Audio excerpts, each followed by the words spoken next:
Je, uchawi una nguvu kuliko Mungu? Hakuna mipango yote ya maigizo.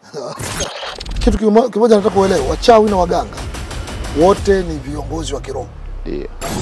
Walipofika kule wakatoa pepo watu, wakaponya wagonjwa kwa kuwapaka mafuta upako. Ni kweli haya mafuta ni mafuta au ni sehemu ya na ninapofundisha kwa watu nina uhakika. Kwa sababu najua Mungu alikonitoa mpaka hapa. Ndio. Kwa nini nimeweka vilango? Kuna waizi ambao unaona ataingia. Ndio. Na unafunga milango. Ndio. Lakini wachawi hawaingii. Wanaingia.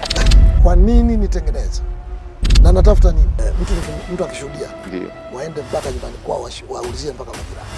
Kama kuna watu wanatengeneza, unataka kufanya vya kweli. Kama nadhani inatengenezwa, njoo ujione, njoo usikilize. Ndio. Njoo utaona mwenyewe inakutokea kwako.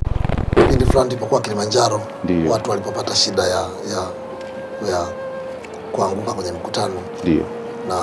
Na kupata shida ya kuondoka duniani. Ndio. Hilo basi Baba, tunakushukuru kwa ajili ya neema yako. Asante kwa ajili ya nchi yetu kwanza. Tunakushukuru kwa ajili ya rais wetu mpendwa, Mheshimiwa Dr. Samia Suluhu Hassan.